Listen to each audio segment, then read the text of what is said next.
Karl-Anthony Towns, NBA champion. The man who just shut down the best young center in basketball in the finals to get there. Weeks ago, he helped the Knicks win their first championship in 53 years. And now, the same front office is reportedly not planning to pay him like it. He is eligible for $272 million. One Knicks insider's own best guess for what he actually gets is nearly $100 million short of that. Yes, you heard that right, $100 million short.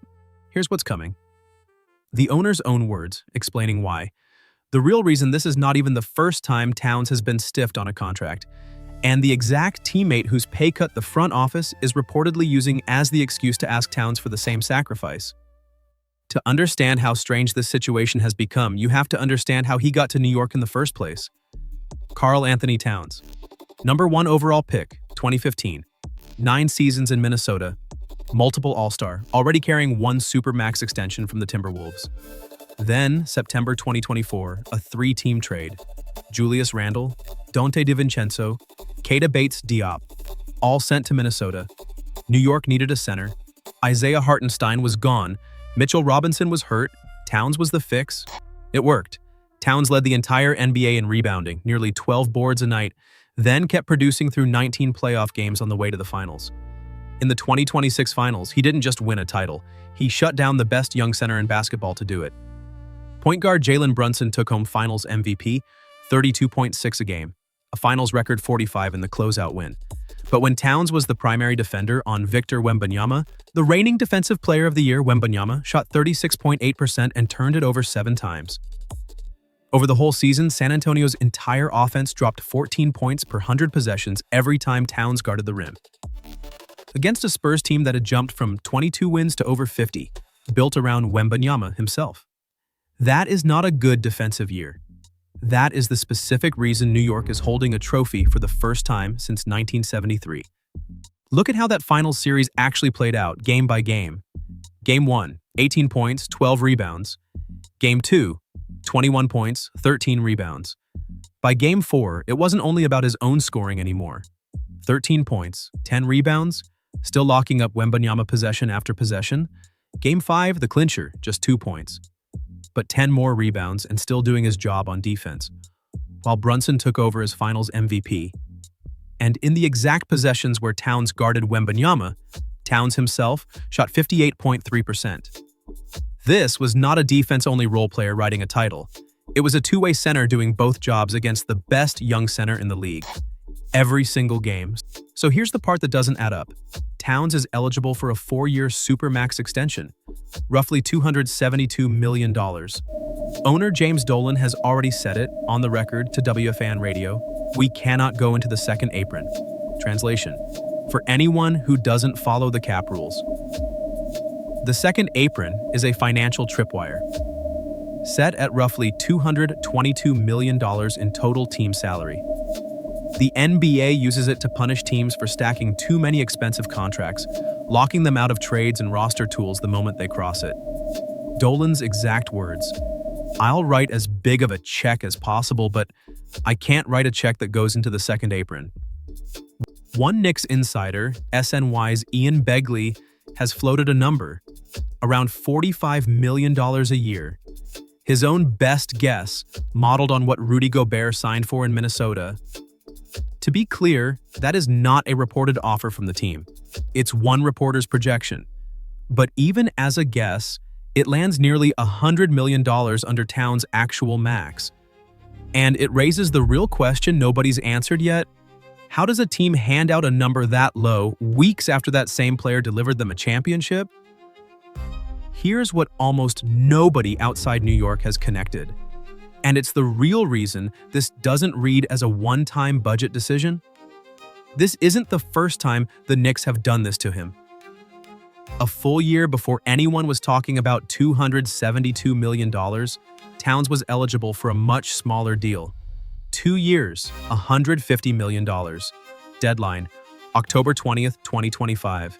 The Knicks let it pass. No offer. 2 months later, Towns was asked directly if he still wanted to stay. His answer? Hell yeah, I want to stay here. But he was honest about what that snub actually felt like. It means more than the money, you know? Reporting says that disappointment stuck with him. all the way through the championship run that followed. So, the front office has now let two different extension windows go by on the same player. Once before he won them a title, once after. Which raises the real question. If cap flexibility is the whole explanation, why did it also apply to the extension that came before he'd proven anything?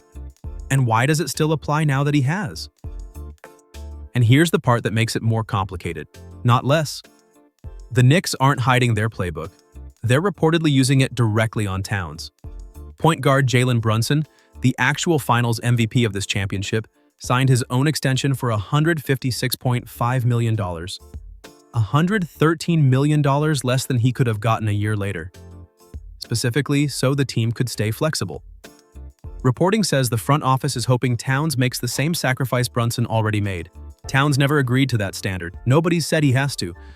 Not everyone thinks the front office is wrong to try. The Athletic's James Edwards III says he's certain the Knicks will offer Towns some kind of extension. He's just not certain and doesn't expect that it'll be a max deal.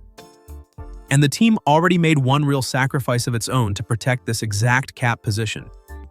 They let center Mitchell Robinson walk in free agency this offseason.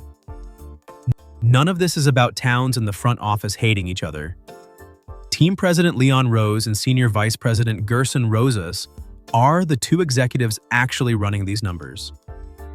And Towns himself has been clear there's no personal beef, saying of his relationship with them, "We're great, I'll go have lunch with them right now."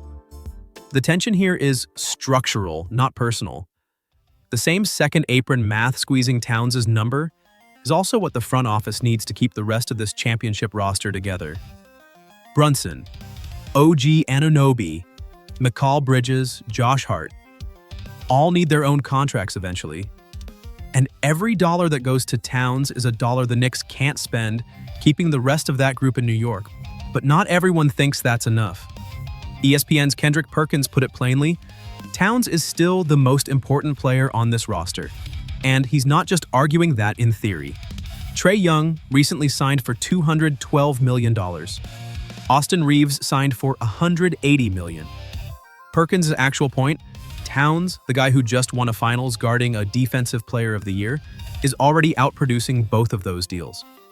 Before anyone's even talking about paying him like it, even the fans arguing the other way aren't pretending the numbers are small. One widely shared reaction summed up the split plainly. Cat is great, but $272 million is franchise anchor money. Brian Windhorst framed the real risk directly.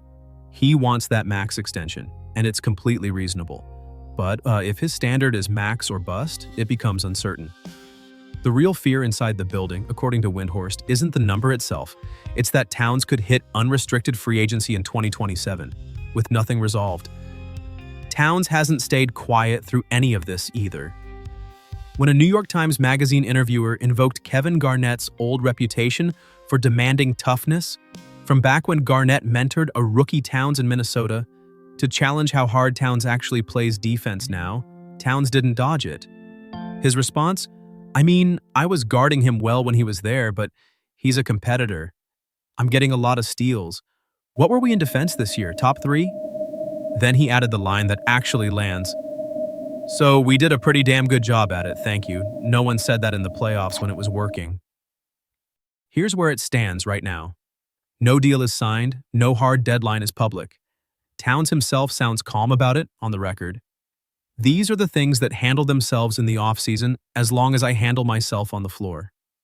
But training camp is coming, and if nothing gets resolved before then, the pressure only builds toward 2027, when Towns holds a player option on his own current deal and could simply decline it and walk, for nothing in return. The same front office that just watched him hold a Defensive Player of the Year under 37% shooting in the finals now has one question left to answer. Does it believe its own math more than it believes in him?